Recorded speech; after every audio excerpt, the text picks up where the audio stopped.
This is the story of a funny-looking runt who transformed into a powerful racehorse.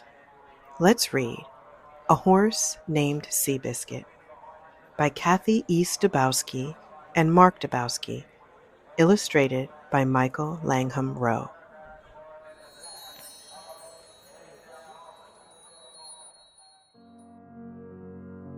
Something was wrong with Seabiscuit. He was the son of a great racehorse. His grandfather was a famous racehorse. He should have been a champion, too. But Seabiscuit was a big disappointment. In 2 years, in over 35 races, he had never won. Not once.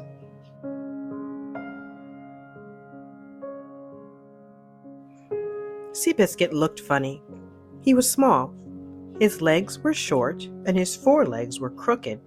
He had a ragged little tail. He ran funny too. One writer said he ran like a duck. Others said he looked like an egg beater when he galloped.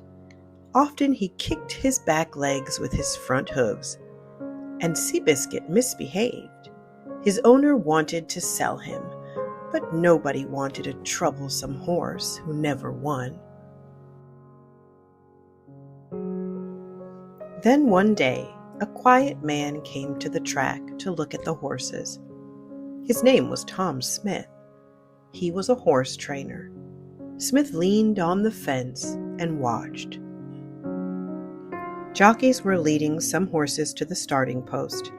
Just then, one funny-looking, mud-colored horse looked Smith right in the eye. He liked the horse's spirit. "I'll see you again," he told the horse. And he did. Tom Smith convinced his boss, who owned racehorses, to buy Seabiscuit. Soon, everyone began wondering if that had been a big mistake. Seabiscuit was 200 pounds overweight. He was nervous and snapped at the jockeys. He got crazy if anyone tried to put a saddle on him. And he slept too much. Most horses sleep standing up. Sometimes they lie down, but only for a few minutes at a time. Not Seabiscuit. He would flop over in his stall and snooze for hours. In the morning, the trainers couldn't wake him up. Even worse, Seabiscuit seemed to hate his new home. He paced back and forth in his stall. He would not eat. He kicked and bit. Nobody wanted to go near him. Tom Smith, however, thought he knew of a way to make Seabiscuit feel at home. First, he knocked down one wall of his stall to make more room. Then he brought in a friendly old cow pony, a small stray dog, and a spider monkey named Jojo. Something amazing happened. This odd group of animals became friends with Seabiscuit. They even slept together in the stall. Seabiscuit calmed down. Smith did something else. He showered Seabiscuit with affection. He spent hours training him. He even slept in the barn at times. Slowly, he began to understand this spirited, misunderstood horse, and Seabiscuit began to show Tom Smith what he could do. At last, Seabiscuit was ready for his first big race. It was in Detroit, Michigan. A big crowd turned out to watch. Nobody thought Seabiscuit could win. Nobody except Tom Smith. And everybody was amazed when Seabiscuit did win. Everybody except Tom Smith. Seabiscuit showed the world what he could do. When he really wanted to race, he ran like lightning. that day was only the beginning. Seabiscuit's home for the winter was in California. He rode to the West Coast in a private train car. He had it all to himself. There was plenty to eat, plenty of room to walk around, and plenty of hay to sleep in. The big race in California was called the Santa Anita Handicap. First prize was $100,000. On the day of the race, 14 horses lined up at the starting line. Thousands of people were in the stands. Most thought a horse named Rosemont would win. The bell rang, the crowd cheered, and the horses shot out of the gates.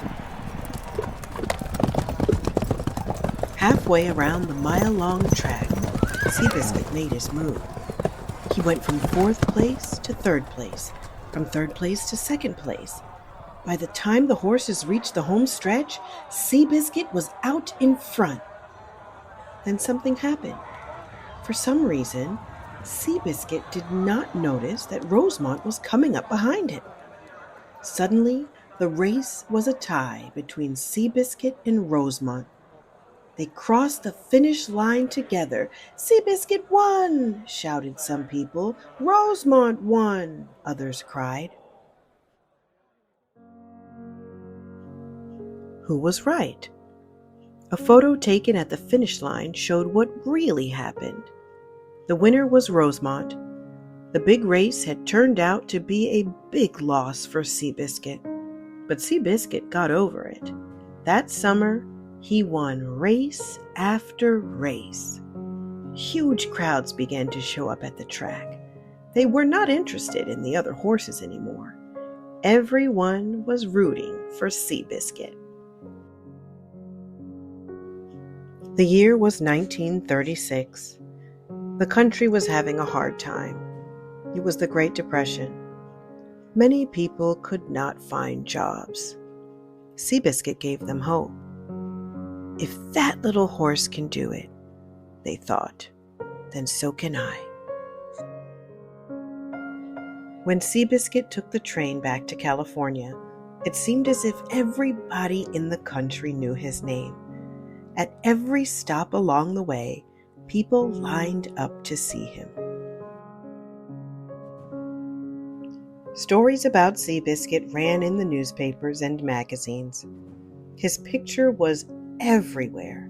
Seabiscuit was not just a racehorse anymore. He was a celebrity. People played Seabiscuit board games. They put their money in Seabiscuit wallets. They wore Seabiscuit hats.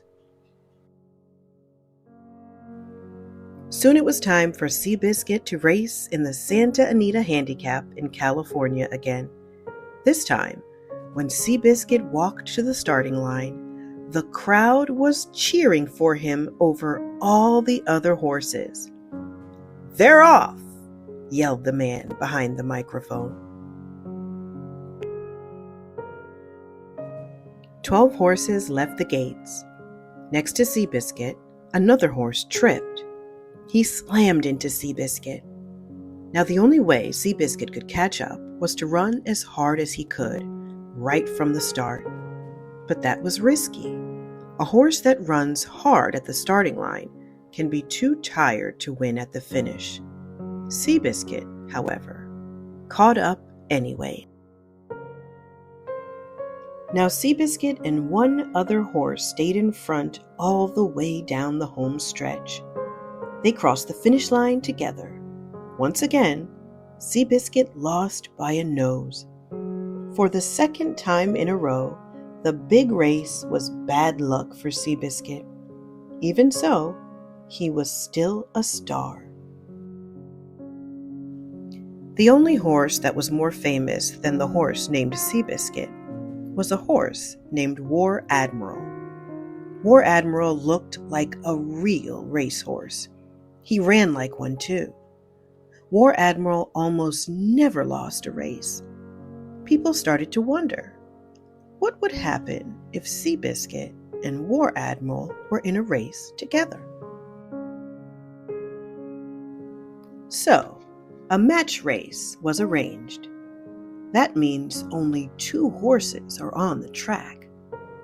All over the country, millions of people stopped what they were doing to listen to the race on the radio. Even President Franklin D. Roosevelt. He was supposed to hold a press conference, but he made all the reporters wait until the race was over. The 2 horses walked out on the track together, Seabiscuit and War Admiral. Their riders talked on the way. Then they reached the starting line and took off like a couple of rockets. Most people thought War Admiral would start faster than Seabiscuit, but it was the other way around. Seabiscuit got off to a faster start and stayed there. Then they got to the home stretch. War Admiral came around the outside. They were neck and neck. Seabiscuit's rider looked over and saw something in War Admiral's face. The horse was running out of steam. "So long, Charlie!" yelled Seabiscuit's rider to the other jockey. Seabiscuit crossed the finish line, alone. The crowd went wild. It was a great day for Seabiscuit. But soon after this wonderful victory, everything started to go wrong. Seabiscuit was getting ready for his 3rd try to win the Santa Anita Handicap. In a practice race, Seabiscuit's rider heard something snap. Seabiscuit kept going. He seemed okay until he got to the finish line. As soon as Seabiscuit stopped, he held his weight off one leg. Tom Smith ran onto the track. Seabiscuit was hurt. Everyone who loved Seabiscuit was heartbroken. His racing days were surely over. Seabiscuit went home to rest, but he didn't like resting. Slowly, his leg began to heal. He started chasing deer all around the ranch. Seabiscuit wanted to race again. Could he do it? No horse with this kind of injury had ever come back. But Seabiscuit was a special racehorse. In 1940, Seabiscuit came out to run one more race. One more time, he would try to win the Santa Anita Handicap. He was twice as old as most of the other horses. He hadn't run a race in a year. But when the horses came around the back stretch, Seabiscuit was right behind the 2 leaders. Suddenly, he squeezed through the middle. Then he blasted off and won. He had won the Santa Anita Handicap at last. In 6 years, Seabiscuit had won 33 races. He had won more prize money than any other racehorse in history. After that, Seabiscuit retired. He was brought home to the ranch. He took it easy. He had fun chasing cattle around. And he greeted the nearly 50,000 fans who came to visit him. On May 17, 1947, Seabiscuit died at the age of 14. He was buried at the ranch, and that is where he rests, that wonderful, funny-looking horse called Seabiscuit.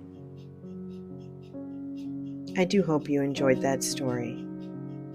As always, until next time, happy reading.